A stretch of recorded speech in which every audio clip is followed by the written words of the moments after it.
Hey everybody, welcome back to I Came with Fire podcast. We are joined tonight by a special guest, Mr. Mark Devine. I'll let him give himself an introduction. But as you can see, we have Chris Hambrock here again. We've had Chris on before. You guys may remember from a couple episodes when Zach had to step out, but this is Chris's first official podcast as co-host. So Chris, thank you for deciding to jump in full time with me, man. I appreciate it. I'm excited to be here. Yo ho ho. Me too, man. Hell yeah. Cool.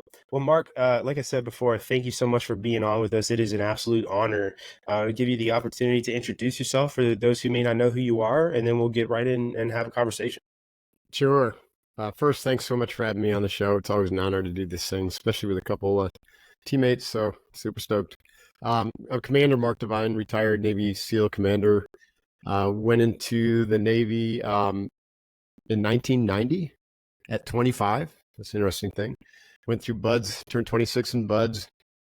Served as SEAL Team 3 for 6-7 years, or 5 or 6 years. Then over to SDV Team 1, and then Group 1, and then I went into the reserves after, right before 9/11. Actually, I was going to get out, and then for 9 months I was not in uniform. And then when those towers went down, I was like caged animal pacing around.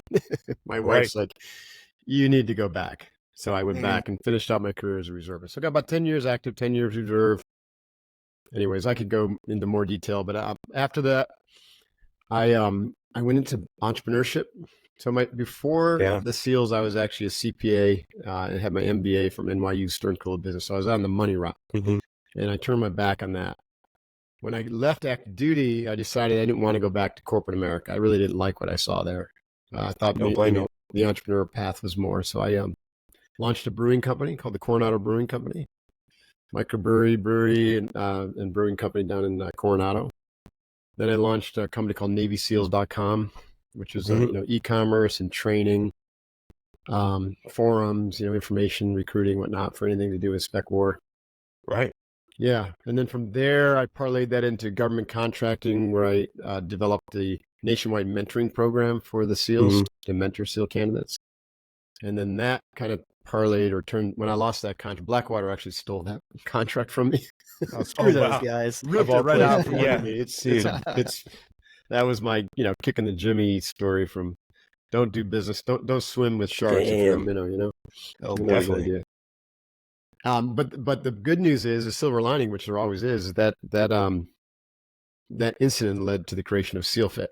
And SEALFIT's where I've done I consider that to be where my real second career started, where I started to develop some really innovative training programs, to the extent that the SEALs have adopted a good chunk of my mental development program called Unbeatable Mind. So that was a very creative period. That started in 2006.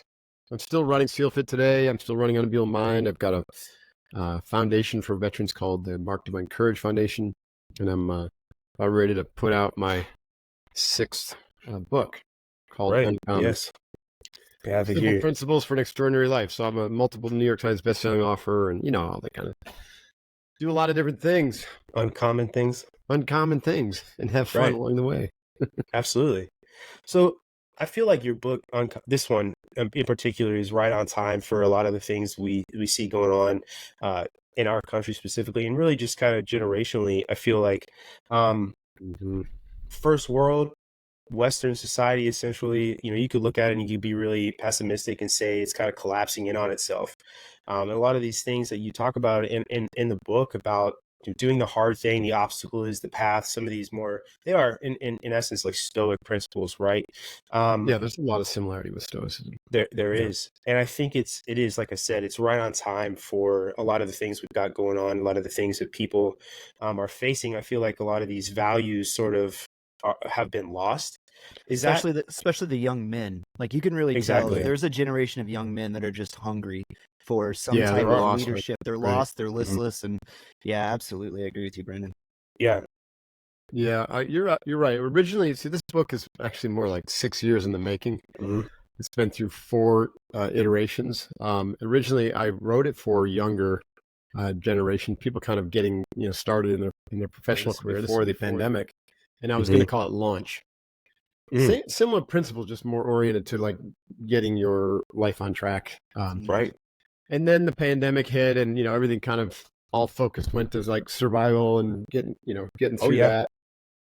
And then so this thing sat on the shelf for a while. And then I started to work on it again, thinking I'd self-publish it, and I wasn't getting anywhere fast. By then I'd started my PhD and getting my doctorate in global leadership right now. I should be finishing up by the end of this year.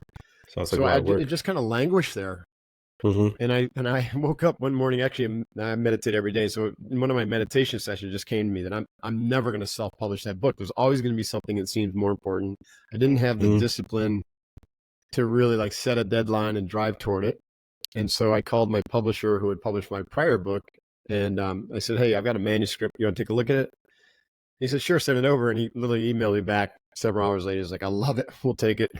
And so it's awesome. Macmillan picked it up. St. Martin's Press, which imprinted Macmillan. And so I decided to publish it through them, which got its pros and cons. Publishing is an interesting gig. Like you don't earn a ton of money from big published books, but you can earn a lot from a self-published book if you do it right. It's interesting. Yeah. I've heard that before about people. That's super interesting listening to you talk about the dark times. I had a similar experience when COVID hit. My third son was born and Fort Bragg shut down the day that I got selected as Special Forces. No way. Holy shit.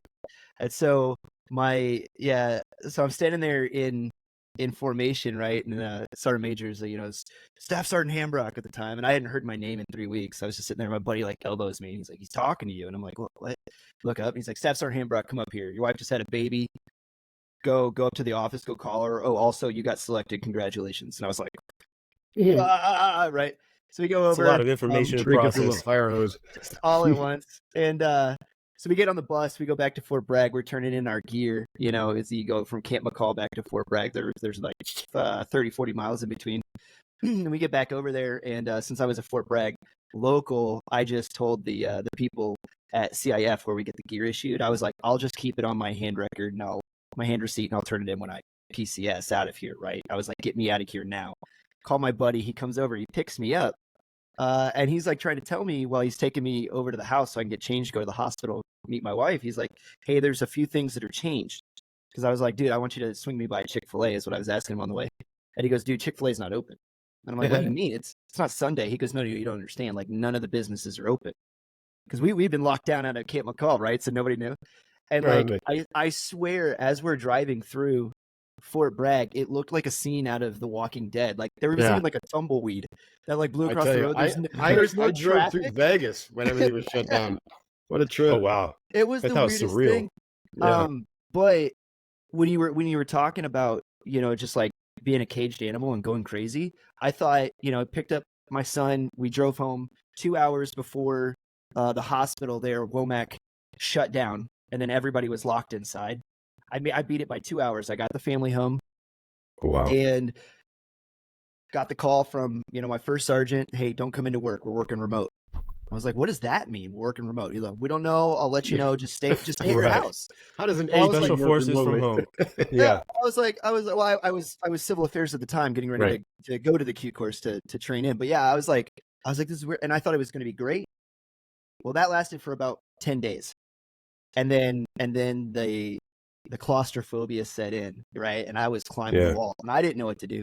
But best decision I ever made in my life was I was like, if I'm going to be stuck at home, I'm going to finish my bachelor's degree. Yeah. So that's what I did. I just doubled, tripled classes. And I was like, I got my bachelor's knocked out while we were all locked at home. Right. But I think it's a big thing, like having a mission, having a purpose. Big time. And what I told my wife was that was the experience that I was like, okay, when I go to retire one of these days, I have got to step out of this job and step into another one, because if I go through that again, like God knows, I'll probably drink myself into a coma, because I didn't have a job. I didn't have a purpose. Nothing was happening. And it was like being a caged animal.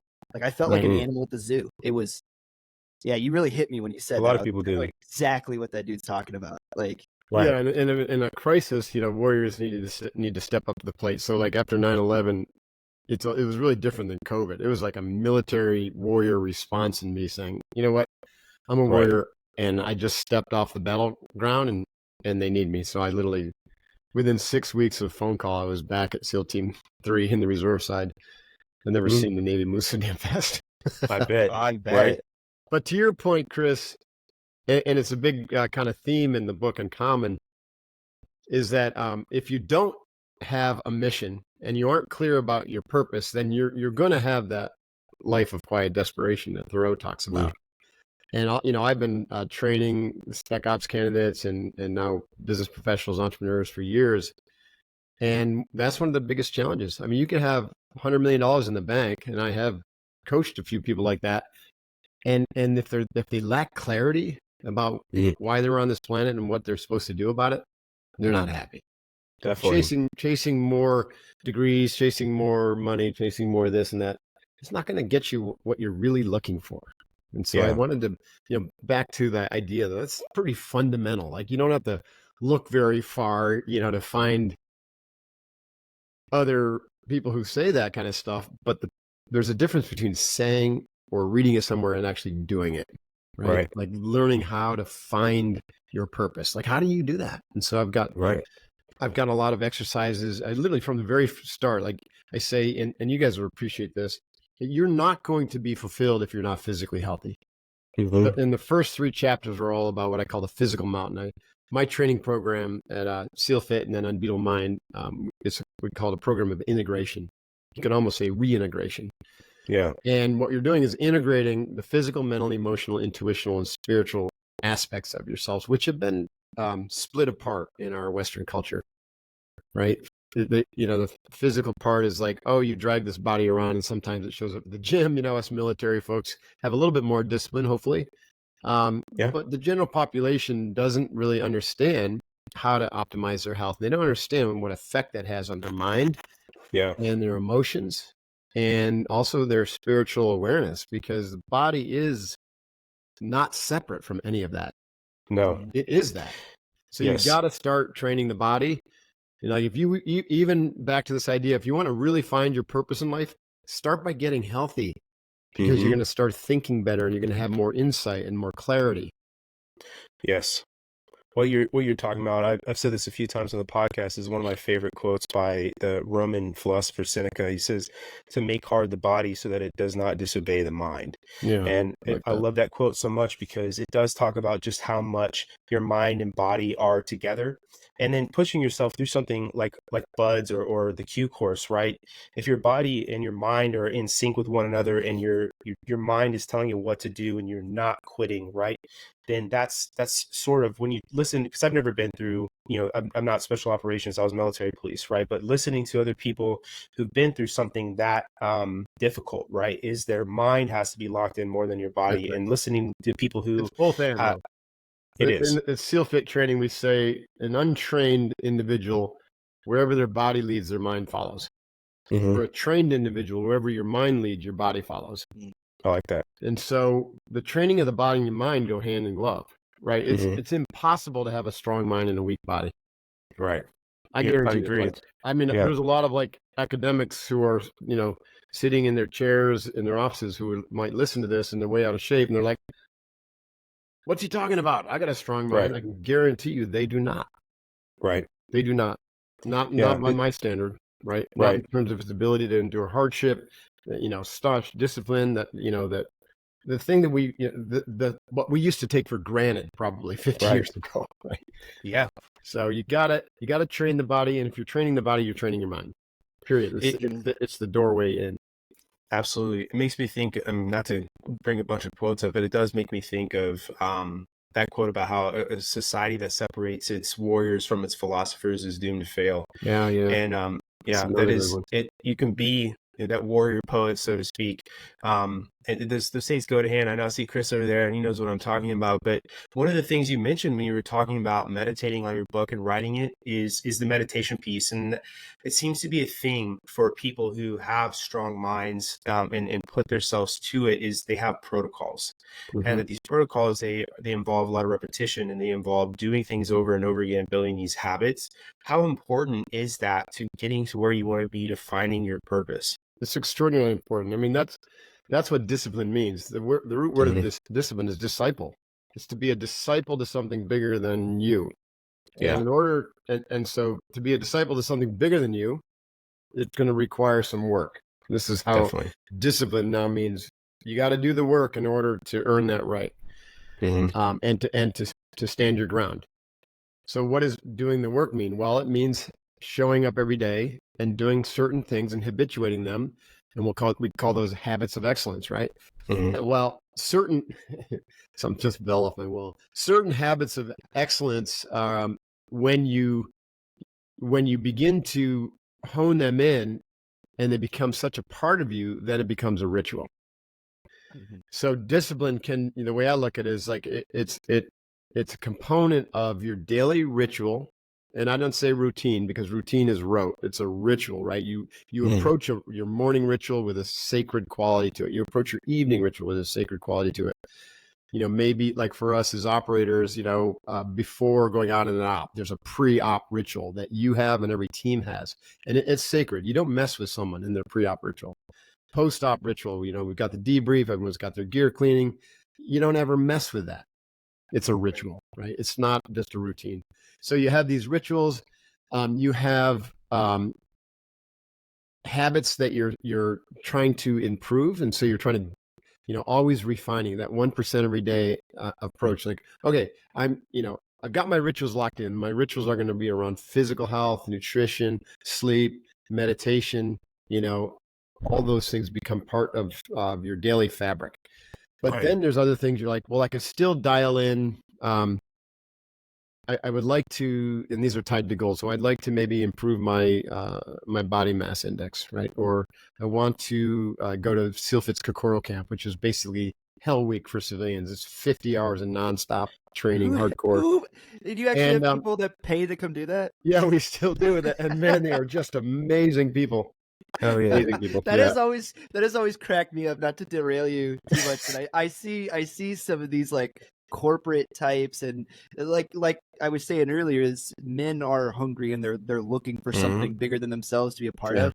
But some of these guys that will pay to go get the hazing experience of like a hell week or like day one shark attack assessment selection, that cracks me up because it's like, man, if you guys are that hungry. Like I always the recruiter share is always open. I'm like, dude, I'll do it for free. I'll go beat some dudes for a weekend. You don't have to pay me a dime. Well, SEALFIT, I want to draw a distinction. There are those programs, right? And there's tons of people who get paid just to get yelled at and beat up.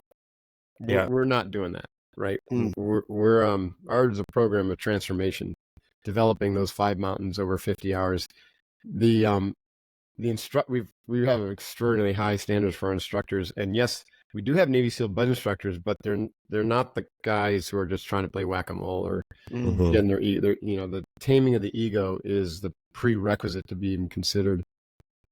So there's a real difference between what I consider entertainment, which is basically like YPO group hiring, any one of my teammates, I won't say any names, to put them through a 6 or a 12-hour kind of beatdown, versus a program of integration that requires 9 months of training to prepare for, and you go through it with a team and they become your lifelong friends. And, yes, maybe 30 or 40% of the people make it through, but it's an extraordinary program. We call it Kokoro. Kokoro is a Japanese term that means merging your heart and mind into your actions. It also means whole mind. It's part of our training model. Actually, if you think of it this way, like developing yourself along those 5 mountains, physically, mentally, emotionally, intuitionally, and spiritually, is something that happens daily, weekly, quarterly, monthly through the way you organize your life. Those daily rituals, the way you organize your physical training. So even physical training becomes integrated development in my model, because you're not just dragging your body and checking out, and getting on your iPad or your iPhone, earphones in. Or sitting on like a stationary bike and reading the paper or magazine, right? So that is not training. That's just going through the motions, working out. Sure. It's better than doing nothing, but the deal. It's not the for same. us, training is a full immersion experience where you're doing your breath work, you're doing your visualization, you're doing your mindfulness while you're training. You're usually training with a team or a partner, so you've got to maintain your situational awareness and set standards and don't cheat, especially yourself, and put your eyes on your teammate instead of yourself. Classic things that we learned in Buds about being an exceptional teammate. And also hooking the training to your why and to your mission. So suddenly just going to the gym, that whole idea is out the window, right? And first of all, we don't even promote gym-based training because it's, it's really kind of linear. And we really much rather have you be outside doing something functional in nature, something more dynamic and multidimensional. So anyways, where I was going with this is, you develop this training plan. And this is a big part of what I talk about in the book Uncommon. And I have this saying that if you're not training yourself, you're not training your mind, someone else is training it for you. And so why is it that men are weak or maybe feeling kind of emasculated or lack kind of purpose? It's because they've been trained that way through our mass media, through our academic institutions. I believe in an attempt to kind of weaken the fabric of this country to make it easier to basically come in and to keep people in fear. I agree. And keep people unhealthy. There's a lot of profit in that. There's a lot of profit, and people are just making a fortune by keeping people unclear, separated, unhealthy, broken families. You don't see any of the government really trying to build up the core essence of what it means to be human. They're just, throwing lipstick on social justice causes, which make things worse. I'm so glad you said that because it's good to hear you recognize those things too, and of course you would. We just had a conversation last week about DEI specifically, and in the military, and sort of the I guess conditioning of the American mind to be softer, right? And which is why I said that your book is so relevant right now. But for me, I think it ties a lot in with ego, to go back what you said before, that there is a lot of ego and sort of nihilism as well in a lot of our society. Mm-hmm. And I think that ego is built up a lot by social media. Mm-hmm.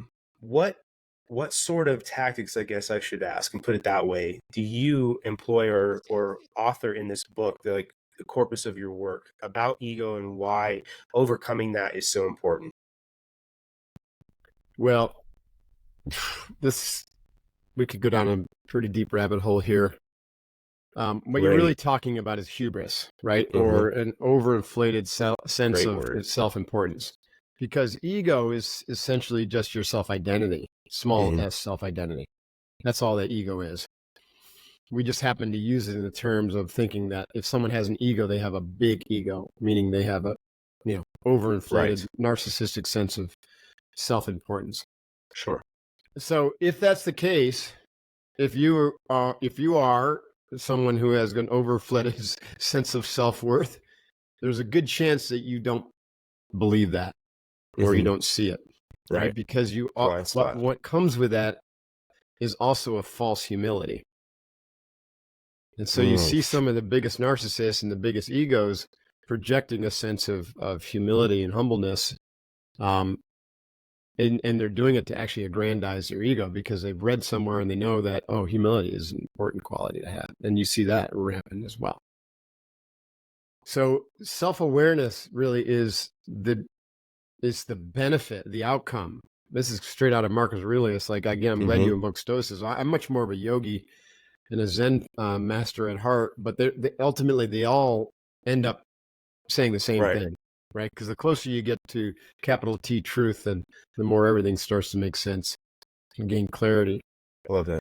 But ultimately, by training your mind, what we're really saying is your body's getting healthy, and because your body's getting healthy, or your body's getting healthy as a result of your mind basically taking on certain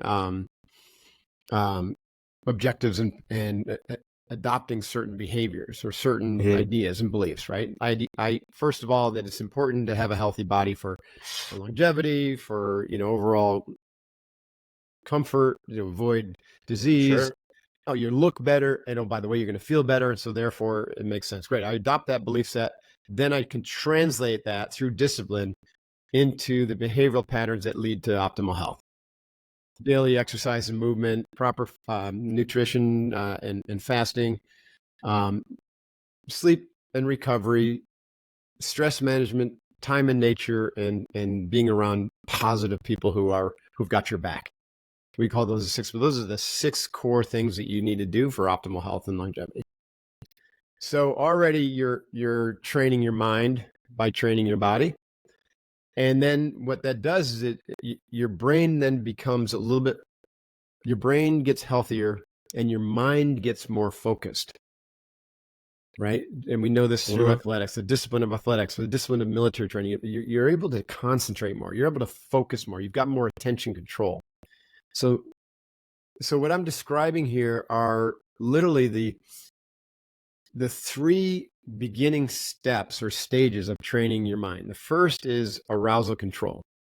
Now, arousal control generally is associated with the physiology of the body, right? So arousal control is using controlled breathing, and we teach something called box breathing. I'm like the OG of box breathing because I introduced it back in 2006. Say, okay, now they teach that in the special operations courses, like it's I've like seen it at BUDS. Yeah. They started teaching it at BUDS because of all the SEALs that I trained started going through and like, well, how come you're not teaching box breathing? You know, and that's wild. Like, that's amazing. Yeah. So arousal control is really important as a prerequisite to like any kind of meditative path, because most people fail at meditation because they sit down and their brain is just jumping around all over the place. Yeah. They call it the monkey mind. And your body is super agitated because you're in a state of hyperarousal and you got all this energy. How the heck are you going to sit down and meditate? Right.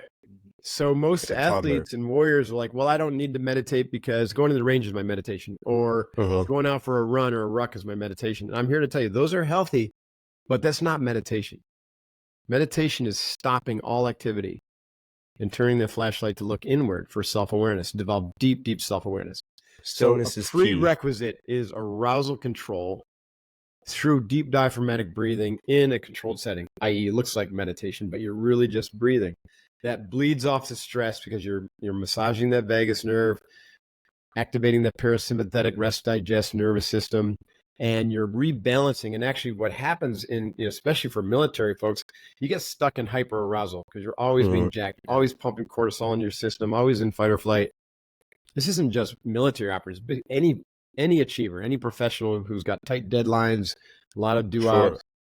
Your parasympathetic nervous system, the pathway that activates it, which is basically a neurochemical, gets atrophied. It literally will not work. And so you're in a state of hyperarousal, and then you learn it becomes the new normal, and you compensate with, hardcore workout or 3 cups of coffee in the morning or Red Bull or microdosing, any sort of hack, hot cold treatment. These are all going to get you out of that kind of like, I'm in a hyperarousal state, but it doesn't really get you out of it. So it's extraordinarily important to start your training tomorrow with box breathing. I recommend to my clients 20 minutes a day, ideally 20 minutes in the morning, 20 minutes in the evening, but if not, just 20 in the morning. If you don't think you have the time, do 10. If you don't think you have the time for that, do 5, but no less than 5 minutes, but do it every day. It'd be way better to do 5 minutes every day than to do once a week for an hour, right? It's a disciplined daily routine that develops arousal control. So it bleeds off all that excess stress that you build up. And then also anytime you do it, it puts you in a state of calm. Now, here's what happens. Your brain is suddenly calm because your brain waves start to downregulate from high beta or low gamma down to high alpha, low beta, which is optimal for concentration, for creativity, flow states. It's all physiological so far. We haven't done anything besides activate the arousal response and breathe consistently day in and day out for 5 to 20 minutes that way. 5 count inhale, 5 count hold, 5 count exhale, 5 count hold. And it's just incredibly peaceful. So what happens then is, naturally, the way I teach this is first, don't worry about what your mind's doing, just breathe. And what you'll find over time is that your mind starts to calm down and you have a little bit more clarity. It is an incredibly powerful tool, and for anybody that's like never tried it, like I said, they're teaching it at the course now, and it's something that I've used like in my medic training, where I've been in clinics, and all of a sudden you get that feeling, in the middle of an operation, where it's like you feel like the situation is running away without you, right? And you can't keep up, and that's something that I've used like next to a simulated patient, where I'm just like, I need to do like 4 counts of just breathing. That's right. Refocus my mind. This guy is not going to die, in 2 minutes, and then come up with my plan, and then like reattack and go back in. And like you would be, you wouldn't be amazed, obviously, the godfather of box breathing. But it's like people out there, like if you come into that situation like that, like I'm telling you, it's a game changer. It resets everything. It's a game changer. You feel like you have your hand on the steering wheel again. Right. And so, yeah. What's important, so you're right, for an intervention, you get cut off in your car, start box breathing, or at least do, a relaxation breath, which is like a 5 count inhale and a 7 or 8, count exhale. And there's plenty of research done on, like, people will say, well, the optimal pattern is, right, 6, 2, 7. Like, okay, whatever. It really depends upon the circumstances and the individual. Yeah. What I'm saying is, one of the safest and most valuable breathing patterns, and I've studied hundreds of them. So I've got over 1,000 hours of yoga training, and I've been a martial artist since 1985. Wow. Is box breathing, because it's even, it's balanced on all 4 legs of the breath pattern, and so you're not favoring any parasympathetic or sympathetic nervous system. It's very, very calming and centering and balancing, and that's what most people need, right? And it bleeds off that stress. The other thing, though, is when it's done, so we talked about that as an intervention, but what I'm suggesting is do that, but also do it as a daily practice, because then it becomes a bridge or a gateway to the mental development. And the first thing that needs to be done with mental development is deepening your powers of concentration and developing attention control. And so we do that by just following the box with our mind. Simple. First, just breathe through the arousal control. Your mind can wander, but now, after a month of that, I tell my clients now just focus intently on the breath, like every little nuance of the inhale as it goes through your nostrils and up your navel cavity, and you feel the tingling in your head and down in your lungs. You feel the diaphragm pulling the air in, your belly's relaxing. So there's like 7 or 8 discrete phases of that inhale that you can track with your mind. And then you've got that inhale hold, and you're holding with a lifting sensation, and you have your mind is like expanding out in all directions, and you're just relaxing the mind, but you're hooking it on the breath. You're watching the breath. And the breath is life. It's life force. It's chi. It's prana. It's energy, as well as oxygen, carbon dioxide, nitrogen. So when you watch the breath, you're watching life itself.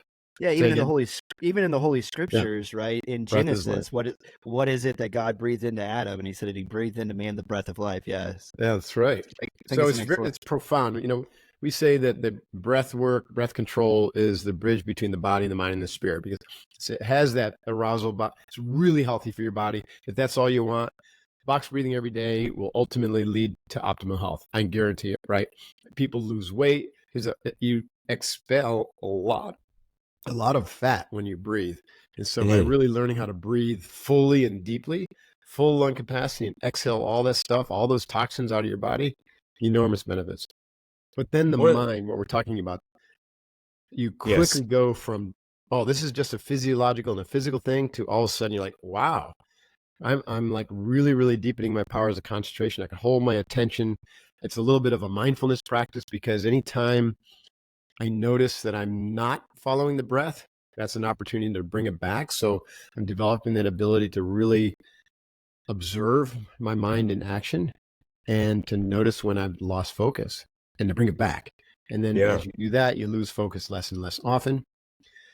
But you also then develop this kind of deep situational awareness. So as the concentration kind of takes root, you don't have to work as hard. And so your mind, at first it's like takes a lot of energy. That's why we call it concentration. You concentrate your energy by following the box pattern, or following a box pattern with a mantra, because that's one of my key techniques. Was you got to have positive internal dialogue, right? Or else you're really weakening your body. We know that to be true from kinesiology.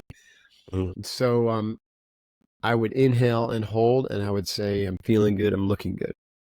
And then I would exhale and hold, and I say, I ought to be in Hollywood.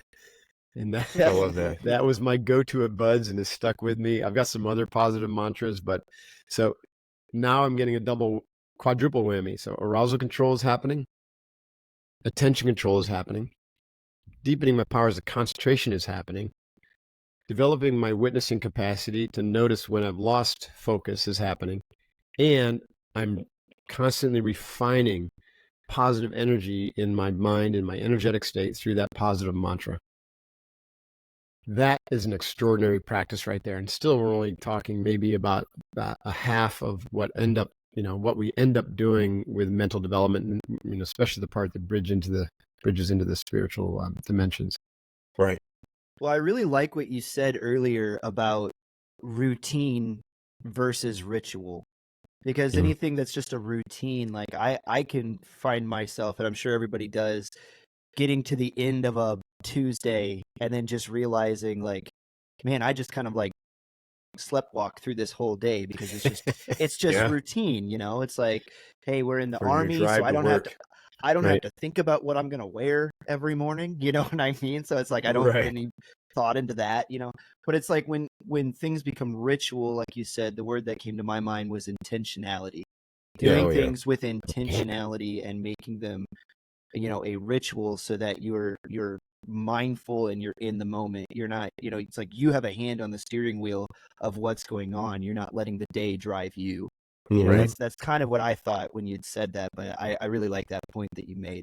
And then with the whole box breathing and going back to that, to me, I just keep hearing this intentionality is... You're spot on. And incredible. But you have, the intention around what I'm talking about is to live your fullest life. To be uncommon is essentially, you were put on this planet for a reason. Now, there are people who are put on this planet to loaf off and to be assholes, right? So I'm not talking to you. I'm talking, if you think that's you, I'm not meaning you two, but some listener. No, you wouldn't be listening to this podcast if that was you. Most people have a higher order purpose, right? They're here to serve in some way. And they have a unique set of skills, right? That only they possess, right? A certain creative bent, certain kind of ability to use your mind and the body that is singularly unique. Right.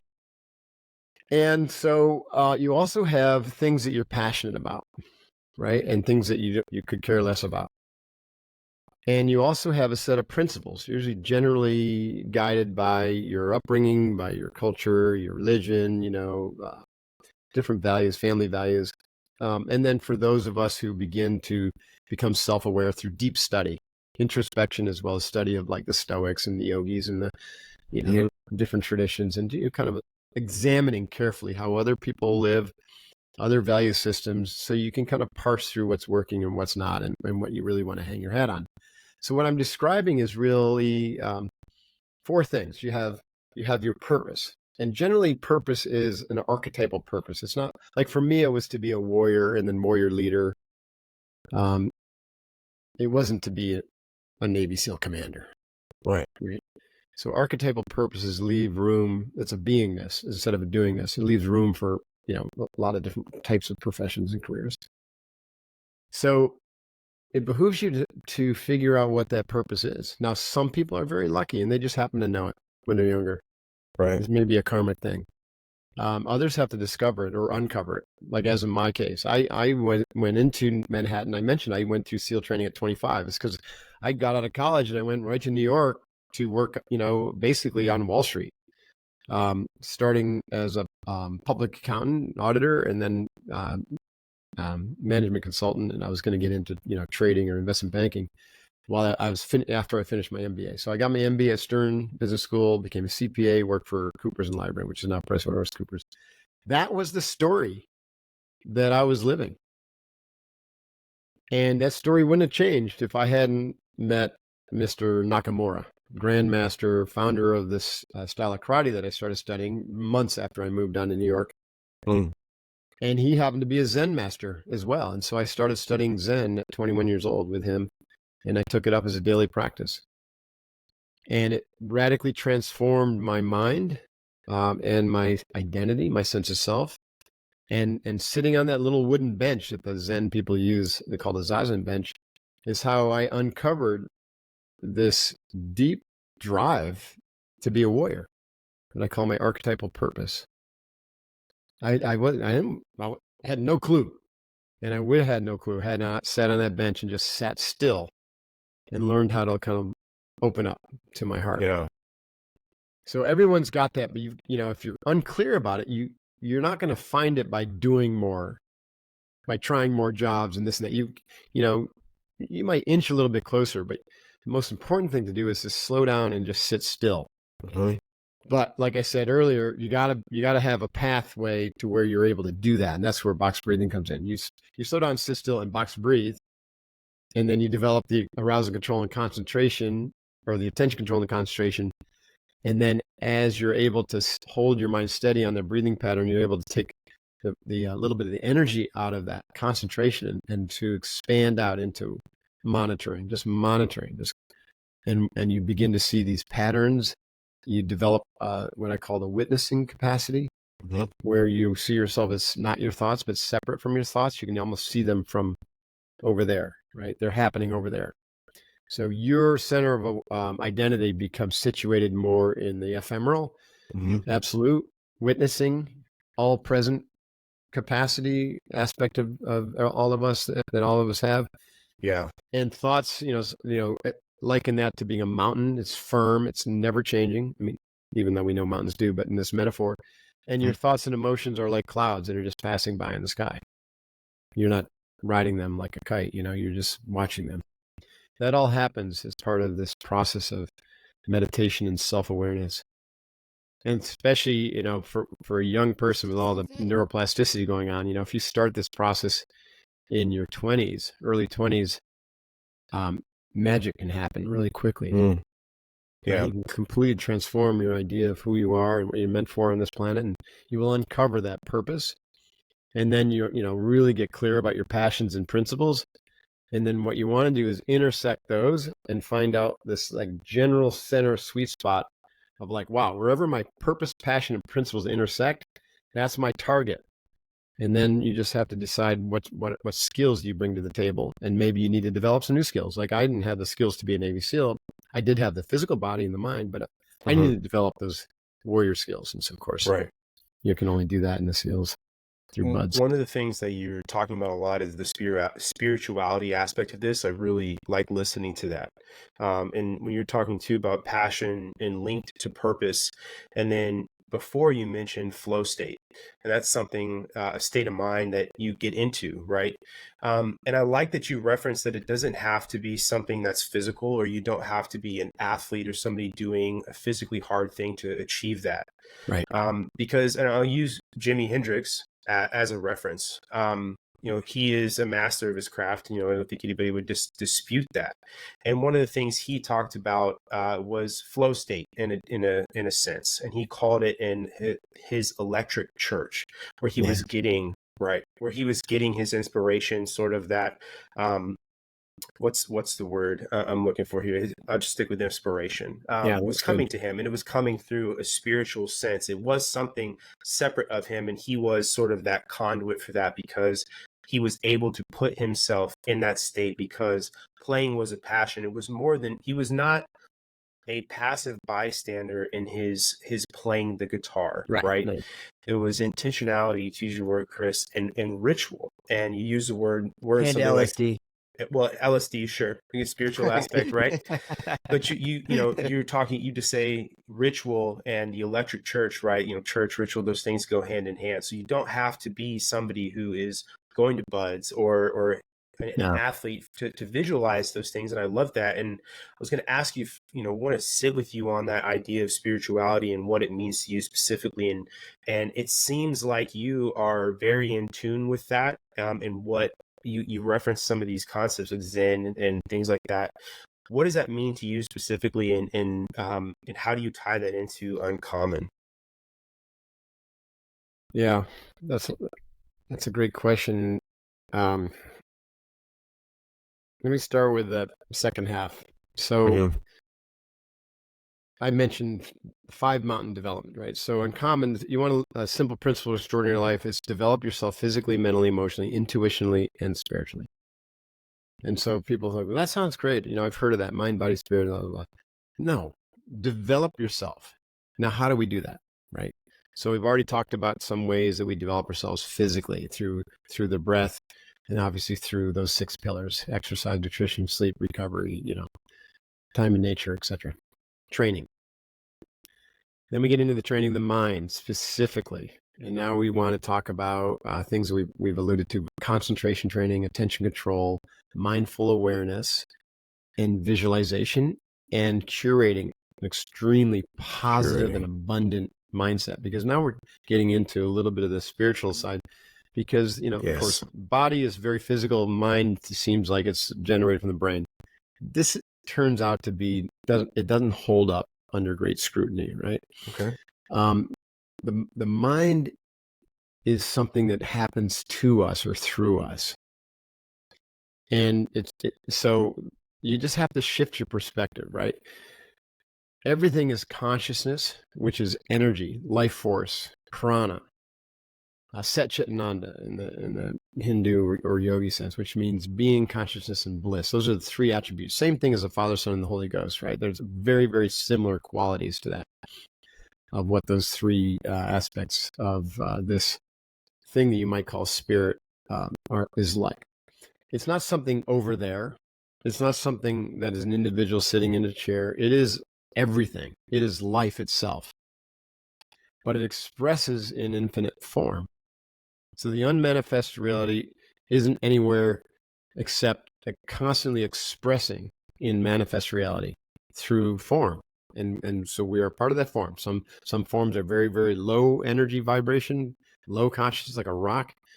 And then some are much higher consciousness, like a human, or I would dare say dolphins are higher than humans, and there might be other animals that are higher than human consciousness. Do you see dolphins confused on what bathroom to use? Yeah, So. Exactly. I don't think there's much gender dysphoria in the dolphin community. No, they kind of live in their bathroom, right? Dolphins are extraordinarily intelligent. They are. So anyways, yeah. So when this energy manifests, it manifests as in the birth of a child, right? And suddenly, conception, and then you have the beginnings, and then the energy flows, and then it, boom, there's a baby. As soon as that baby is born, even prior, the conditioning begins. Mm-hmm. So there's that epigenetic conditioning, there's karmic conditioning, and then day 1, right? Moment 1, as soon as the eyes are open, the brain is starting to be trained and conditioned. The body mind, I should say. Yeah. So this is why spirit expressing through infinite form expresses radically different through every form, is because of the conditioning.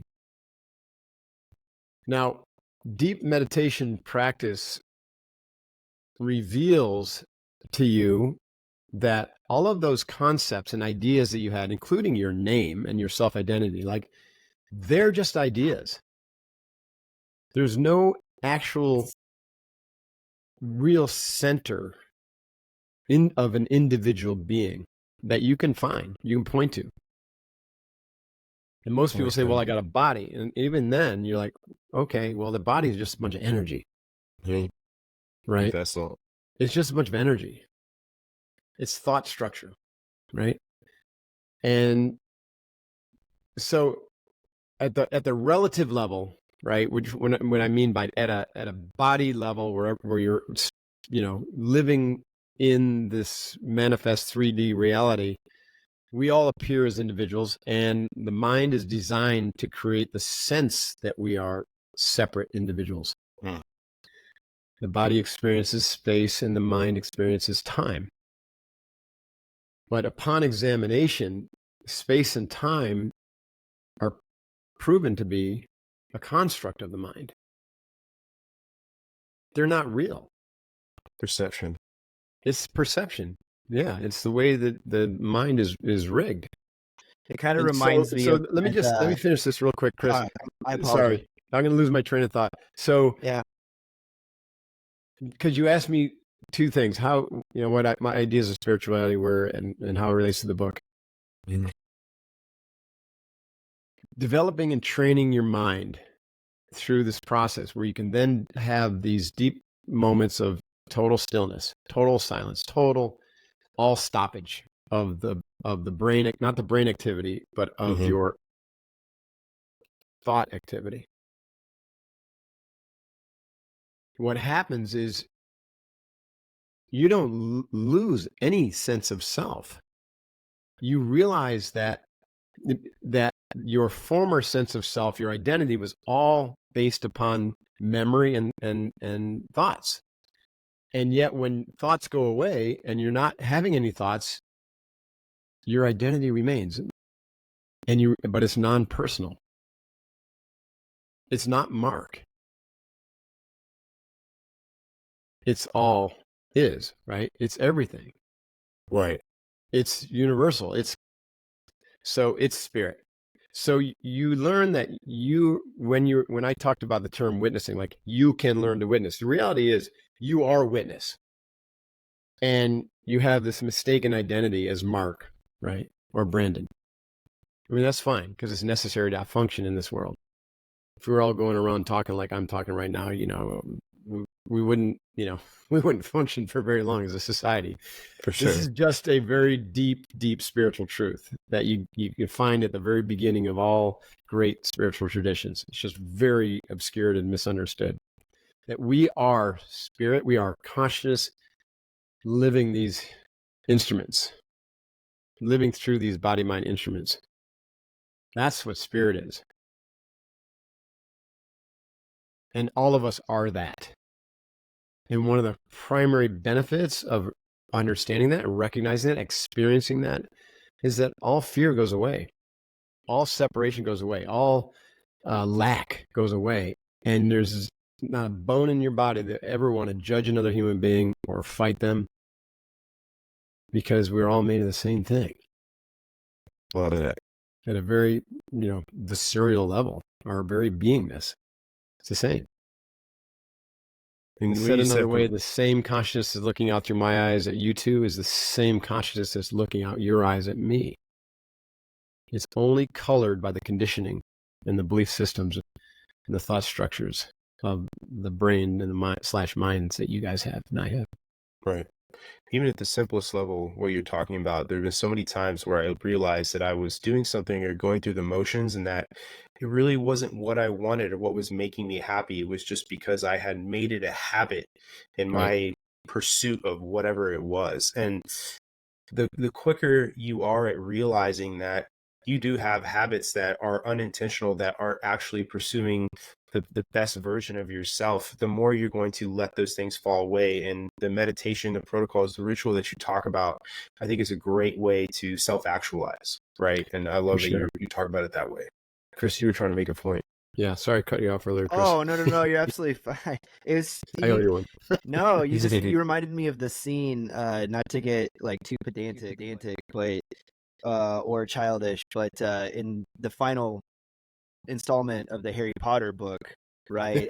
after he's killed by the curse, he goes to Crossway Station, right? And he meets with Dumbledore there, and then he asks him, he goes, "Is this real or is this all in my head?" Which Dumbledore is one of my favorite quotes in the series. He goes, "Well, of course it's all in your head. Yeah. But why should that make it any less real?" I love that line. Right. And it's like that's just what it's exactly right. No, and I love that. It's again, some people use this information as an escape. King's Cross Station, excuse me. Right. Yeah. It's not meant to be like you don't get to escape.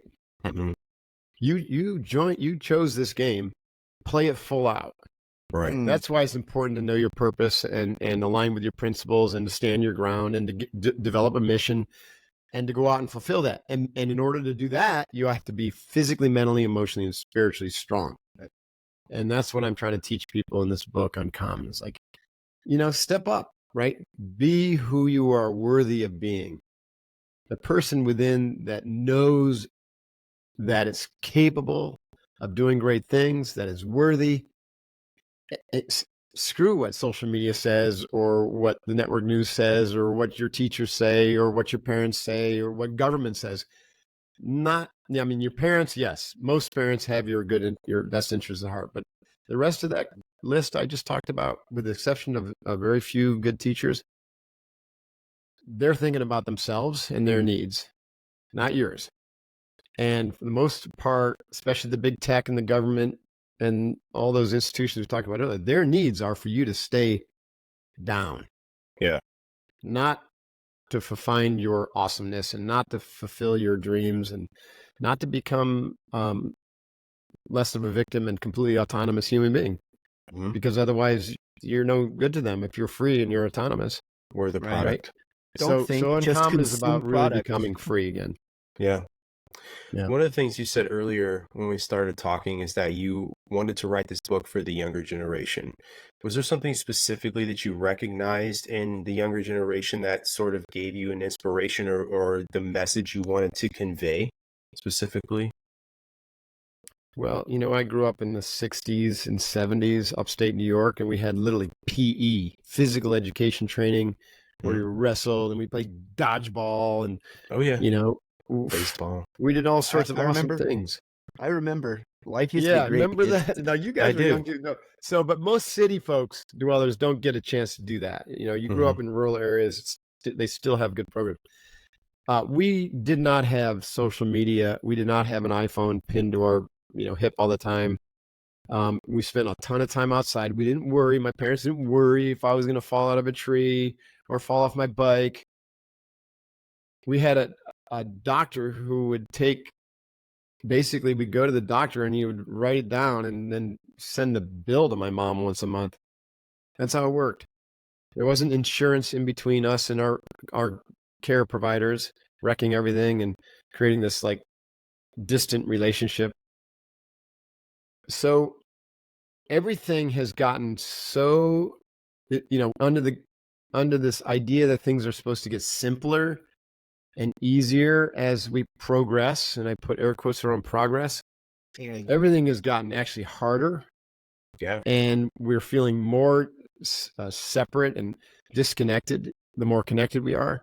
And we're feeling more negative and down about ourselves because we don't spend any time outside and we don't hang out and communicate with positive people because they're all obsessed about their latest TikTok thing. And so that's what's happening. And not to mention, the whole woke bull stuff that, that's happening in academia and whatnot. Yeah. So young people are really, if you're a Gen Z and the next one's coming after, man, you're just getting hit on multiple fronts, and you don't even know what's happening because it's all training. Your mind is just soaking it up. The world that these kids live in, the world that these kids live in is artificial and produced. Like everything that they see is produced for them. You were talking earlier about why social media is like so pervasive and why why the younger generation is so narcissistic. It's like, well, even the psychology of social media, if you go out and actually have to spend time in a friend group, you may not be the most popular person in that friend group. You may not be the most athletic. You may not, right?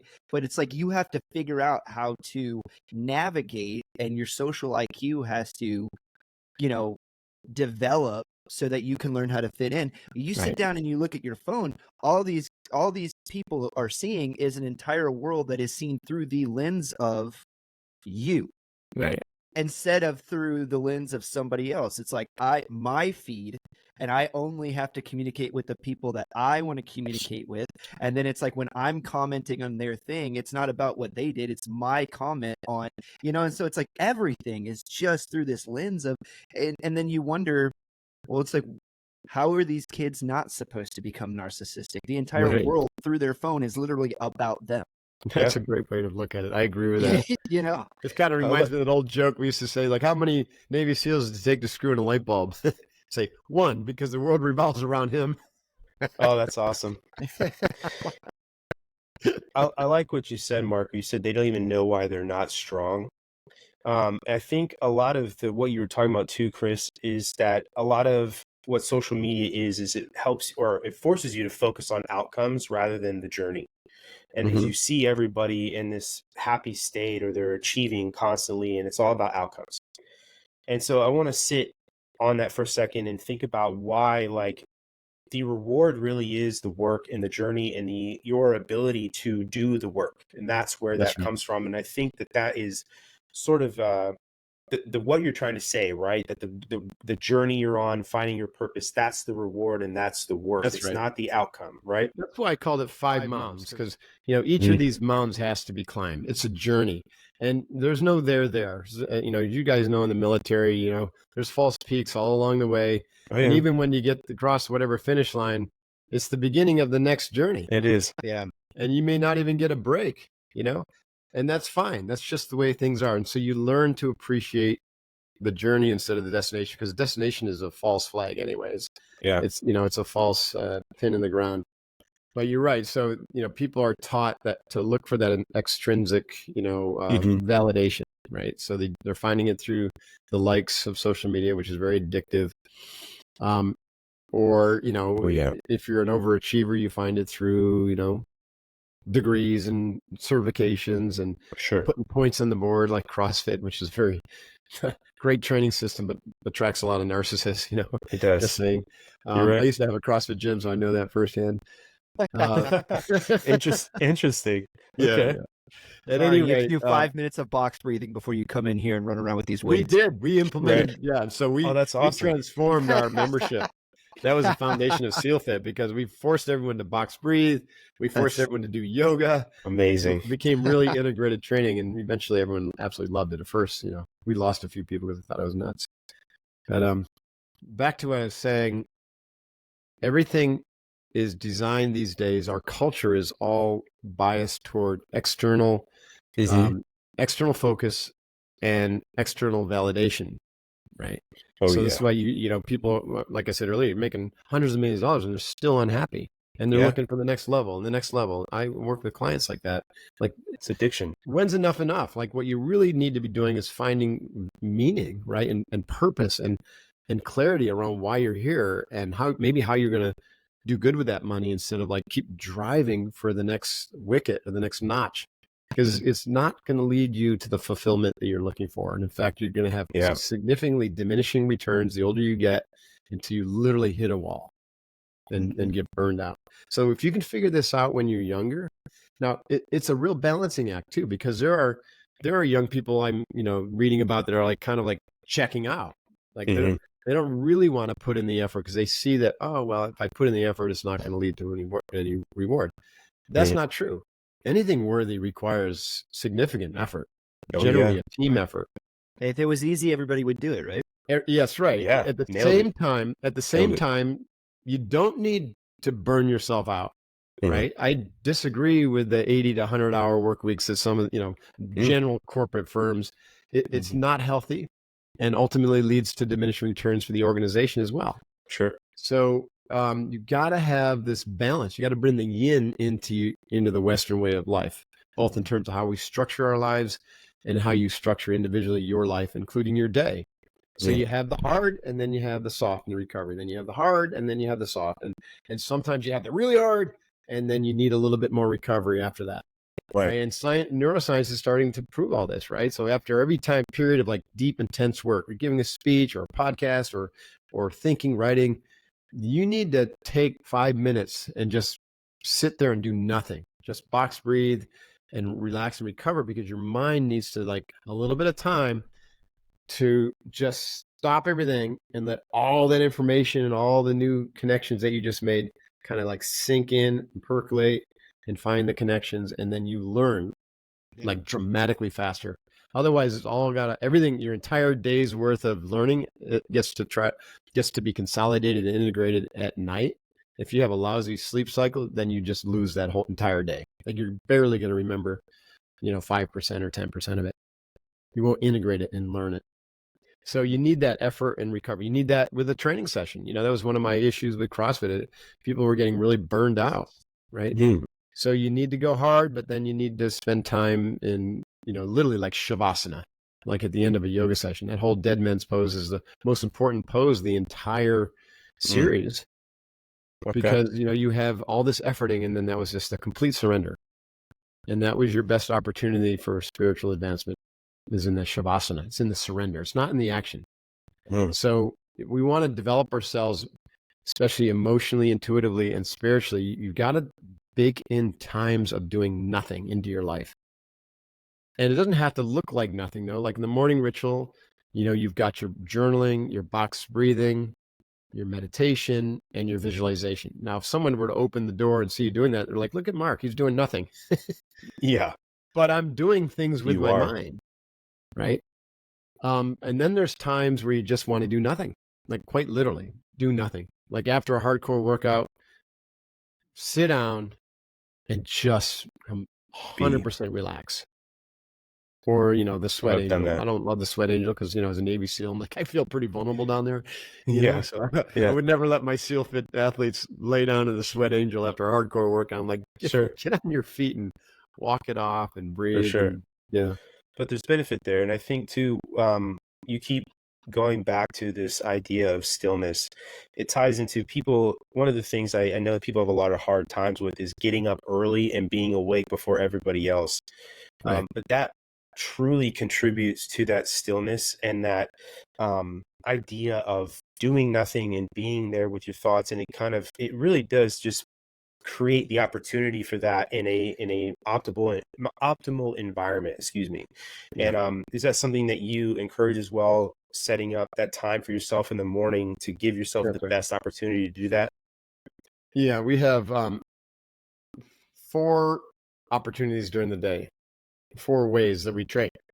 One is the morning ritual, and the other is the evening ritual. So the evening ritual, originally I used to say do it in the evening before bed, but I realized that most people don't do that, and so I shifted it to and it makes more sense. It's the transition from your work time back into your family life. And I know, as we were talking about, that get kind of weird during COVID, and some people still haven't found their way back to separating work and family. True. But generally, right, you're going to have an end of a work day, most, for the preponderance of the work day, even if you have to do a little, whatever, research or correspondence later on. That transition time really between you being focused on your team and your work and your family is what I'm really talking about. Yeah. So that's a good time for an evening ritual. And the morning ritual and the evening ritual have different qualities to them. So those are 2. The third is something we call spot drills. And so this is finding those little times for recovery, finding the little times for a little awareness development. So it could be like you could set your timer, for 10 o'clock and 2 o'clock for 20 minutes and do box breathing. That would be a long spot drill. I recommend that you look at, your schedule has all these chunks in it, right? So you might have, I'll use myself for example. I might have a company meeting, and then I might have a podcast, and then I might have another meeting about something. So then I might have a chunk for writing. Sure. And so at the end of every significant event in my calendar, I block time. So I try to have a 15-minute buffer, because my brain, you need time to recover, like we talked about, but also it's perfect opportunity for a spot drill. And a spot drill can be just get up and walk around the building. Or me, I'm really close to the ocean, walk up and, just breathe a few times, look in the ocean, soft gaze, come back down. Boom. It's like an etch-a-sketch for the brain. Amazing. It could be something around heart opening, right? Emotional mountain development. So go tell someone you're grateful for them and how much you appreciate them, and, how much they mean to you. Enormous benefits for you and for that person. Could be, something physical, like banging out 50 push-ups or 100 air squats. Again, all of these or could be a more intense breathing exercise, kind of like we have a warrior breathing, which is sort of like Wim Hof, or relaxation breathing, or 5 minutes of box breathing. Every one of these things, like I said, is like an etch-a-sketch for the brain. It clears your mind. It clears the energy of whatever you were doing before. It helps your brain integrate and learn the lessons or the important salient points from the last hour or 45 minutes or whatever it was. And it prepares you for what's coming for the next thing. And you go into the next thing like radically focused, more aware, more open, and more energized. And so we like to recommend that you do that 3 to 5 times during the day. If each one is 5 minutes, some are usually longer, that's 20 minutes or 25 minutes of extra training. So your morning ritual, I'm saying, okay, you get up, you do your journaling, and then you do your box breathing, 20 minutes. And then you do your, at the end of the box breathing, you drop into your meditation, and then you do your visualization. And the visualization, we have got a few of them, but we're really talking about your future self, which is aligned with purpose and fulfilling your mission, right? You begin to get that imagery of what that looks like, and then you practice it in your mind's eye. Yeah. And so that's like a half an hour in the morning. Your evening ritual is more of similar to the military debrief. You look back at your day. I call it a recapitulation. So eyes closed, you box breathe, and then you go back to the beginning of your day and you relive it. And you look at all the highs and all the lows, and you ask, what went well? What didn't go well? What did I learn? And then finally, is there anything I need to clean up that I haven't done? I like that. And so this is a way to really avoid regrets. You just clean it up right then, or you make a note to do it first thing in the morning. Right. So that, those are things like, oh man, you get off the phone and you're just, 20 minutes later or an hour later, you're like, oh wait, that didn't go as well as I thought it did. Sure. Something feels off. You know what I mean? We've all been there. 100%. Practically every day. Yeah. That's true. You have an opportunity to look at that in the evening ritual and be like, you know what? It's not good enough anymore for me to just go to bed and to pretend this never happened, or to let it just go and I'll hope they'll forget about it. They won't, and you won't. Right. And so people if you don't learn to do this, then you go through days just accumulating these little tiny regrets here and there. And those regrets start to, weigh you down like dragging kettlebells along behind you. So you got to eradicate regrets in real time as best can. And then through your meditation practice and your journaling over time, you begin to see all the patterns of your life in much more clarity. And you see where you were a real asshole, right? And where patterns, conditioning from your childhood, whether it's from your parents or whatever, weren't serving you or aren't serving you. Yeah. And so that becomes the intimate, the real inspiration for the emotional mountain work, shadow work, overcoming the traumas of our life and the conditioning. It all ties together ultimately. The 5 mountains development, they start out becoming very distinct. There's the physical, there's the mental, there's the emotional, that's the intuitive. And then, in the spiritual, we really put all that purpose finding, future meaning, and envisioning work. Over time, everything starts to come together, right? Because we're training in this integrated fashion daily, and then some things are weekly and some things are monthly. But over time, you have this sense that all of that is actually the same thing, right? Body, mind, spirit are all one. Right. It's not, it's not separate. Yeah. If I could ask you one more question before we let you go, Mark, is we want to talk about failure, right? One of these things that we deal with everybody all the time. What is an example where you put a lot of effort into something and it did not go the way that you wanted it to, and what you did to recover from that and move forward and learn the lesson from it? No, man, well, it's happened a lot of times. Sure. It's happened a lot of times. I mentioned earlier, we'll talk around business. I've had a lot of personal failures, but everyone has absolutely failures. And the key is to kind of change your perspective on failure. First of all, things happen, right? You can't prevent things from happening. People, the sense of failure comes from thinking that you were in control to begin with, but you're not. I like that. Wow. So, hell yeah. I learned this when I had this, I got this out of NavySeals.com because we were mentoring candidates and we actually knew what we were doing. The SEALs put out a recruiting command, but it was at the SEALs request, put out a subcontract through this company that they already worked with, that provided services to recruiting commands to mentor Navy SEAL candidates. And I knew how to do that. And so I put a bid in on it. And the subcontractor didn't know any of the other bidders. One of them was Blackwater. I told you about them. Another one was like SEIC, this multi-billion-dollar company. And then there's Mark Devine, who changed his Navy or put a wrap around NavySeal.com called US Tactical to make it sound bigger. Yeah. So they gave the subcontract to us. It's a $10 million contract. We won it. Blackwater was pissed.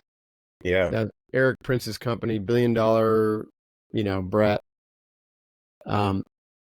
And I heard he was like storming the walls of the Pentagon, like, I'm going to get that contract back, because he was having all these troubles in Iraq. Remember the Blackwater story, right? They're extraordinarily aggressive over there, getting people killed. And they needed a PR win, and the PR win was, hey, we're mentoring Navy SEALs.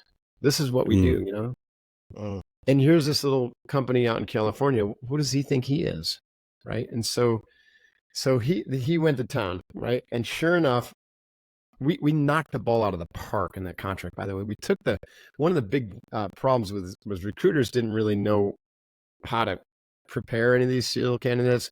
They were gun decking the screening tests. So 85% of the SEAL candidates would get to boot camp and fail the Navy SEAL physical standard test, which was supposed to be a prerequisite. Yeah. And by the time 1 year was done with this contract, we had 90% were passing. That's amazing. 100% turnaround practically. Yeah. Yeah. The recruiting command absolutely loved us. But Blackwater challenged this prime contractor, JHT, saying that they were too big for a small business contract. And it just so happens during that year, they went over $75 million in revenue, which was the cliff. And so they got the whole thing thrown out. And the recruiting command, instead of putting it out and sole sourcing it to us, put it back out to a full and open competition, any size company. And lo and behold, Blackwater wins, right? Yeah. So this is getting to the root of your question. Now, I had all my guys who were doing the actual work on a non-compete. And Blackwater immediately started calling and trying to hire every one of my guys.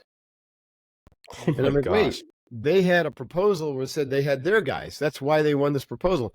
Right. And so I called, I was like, okay, they owe us a debrief. So I kept calling. Fisk and Norfolk wouldn't give me, and finally they legally have to give me a debrief. Right. Literally, it lasted for about 2 minutes. Why did we lose the contract? So disrespectful. They said Blackwater won it because they had a superior staffing plan. And I was like, then why the hell are they hiring all of my guys? Right. They just did the bait and switch. They stacked their proposal with all these DevGru guys who they had no intention of pulling out of the field, because they knew, contracts like this, all these guys want to keep their jobs. And so they run hundreds of millions of dollars and take all these these contractors out to dinner and ply them with alcohol, and it's the classic capture government, right? So I got my ass handed to me, lost that contract. I'm thinking, I'm off to the races. I got a $10 million government contract doing something incredible. I'm training future Navy SEALs.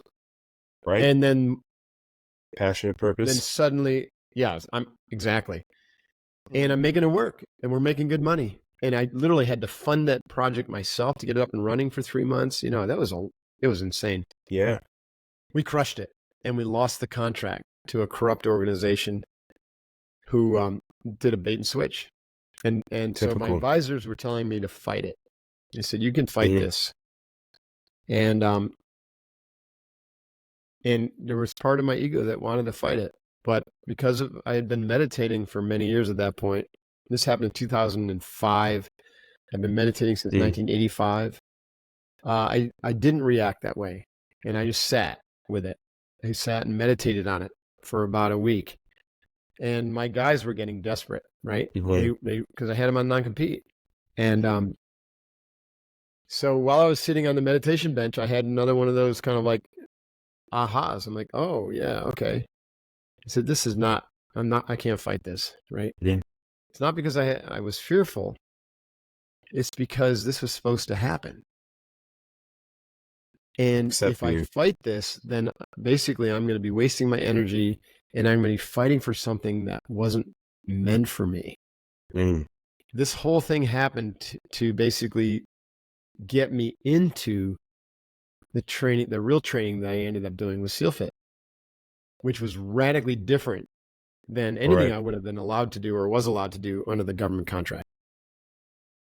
And so I decided not to fight it. And I released all my guys from their non-compete, and Blackwater hired them the next day. And they held that contract until like last year when they finally got kicked out. So I could have looked at that as a failure, and instead I looked at that and said that's a blessing, right? And here's probably the shortest way for someone to prove this point is to look back at your life at all the crazy shit that you're like at that time you thought it was the biggest disaster, the breakups, right? The relationship breakups where life was over, the loss of a business, the loss of a contract like this, and with probably the exception of loss of loved ones. I wouldn't say that, but even that can have incredible lessons. And you look back and you say, you know what? There by the grace of God go I. Like, I see now why that happened. Right. And it was an important moment, sometimes a pivotal moment. Sounds like it. Yeah. And so, well, I'm talking about everyone and everything. Definitely. You can find it. You look back and you realize it just happens, right? Life is messy. Life is lifey, we say. There's an infinite number of causes for everything that happens, but we want to take ownership of it and say, oh, I fucked up. Yeah, right. You want to give yourself a break. Shit happens. There's, like I said, infinite number of reasons that everything happens. And so if you stop taking so much ownership of it, which is your ego, and allow things to just happen and to be like, okay, now what was the lesson? Instead of playing the victim, like, oh, that shouldn't have happened. Why am I so stupid? Why can't I stop doing this? Why can't I do better? You're just like, oh, wow, that was a doozy. Look at that one happened. What's the lesson? Yeah. Where's the silver lining? Right. Get to the lesson as quick as possible so you can move on. That's an incredibly valuable thing. In fact, I learned a lot of that in the SEALs. They have their version of that is, failure is not an option. That was literally on the wall at Bud's. It didn't mean you had to be too good that you couldn't fail. It meant the idea of failure is not an option. Right. All there is a bunch of ways to figure out how to get shit done. Some of them are going to be messier than others. Period. There's a quote on the wall of a gym that I used to work out at in Fort Bragg, and I was like, man, I can't remember who the quote is by, but I was like, that describes me to a T. And it said, I'm afraid of failure more than I love success. And I was just like, that is me, like 100%. The fear of failure is always what's driven me. So yeah, well, again, let's define it, right? Failure. I like this idea that there's no such failure. There's just better ways to do things, right? You might find an optimal way to do things and thinking this is great success until all of a sudden that doesn't work anymore. And then you can say, well, shit, now I'm a failure. No, things are always changing. What got you here won't get you there. That's right. Things are always changing. So what you're really trying to say with that quote, what they're trying to say is that excellence excellence requires that you have a high standard. And that standard says that I'm not going to let myself and my teammates down, and I'm going to do the best work that I can all the time. And not doing so is anathema to me. And so you could then say, oh, what is not doing that? Is that failure? You could say that, but I think it's just, I think failure is a corrupted term, and it really is, it's negative. And it should be retired, frankly. Gosh, Mark, seriously, what an incredible conversation this has been. I have thoroughly enjoyed listening to you. I could do a couple podcasts in a row with you. I'm sure that you just have. Oh, that's fun. It's incredible to listen to you. Absolutely. And your book is coming out, I believe, in July. Specific July date, 16th, I think. July 16th, right. Thank you so much for coming on and sharing some of your time with us, and definitely the lessons. And I encourage everybody to check out, you have an entire body of work, SEALFIT, right? You have other books, you have a YouTube channel. There's a lot of ways to discover you and a lot of the things that you talk about. So, and the book, by the way, Brandon, there's a pre-order website, readuncommon.com. Okay. READuncommon.com. And so you can get a couple cool bonuses. You can get a signed copy through Warwick's. So yeah, that'd be a great place to go. And then markdevine.com is kind of like my general site if you wanted to reach out to me, info Mark Devine for coaching or for anything really. Great. We're stand by to support, and I really appreciate you guys having me on this show. Absolutely. We'll get those websites put in our show notes as well for everybody listening, so you guys can discover that. And then obviously there'll be posts. This episode will drop this coming Friday, and then we'll link your social media and all that stuff as well. So Sweet. Genuinely thank you for coming on and having this conversation with us. It was awesome to listen to you. And yeah, genuinely, thank you so much. I appreciate you guys. Thanks very much. Nice to meet you both. You too.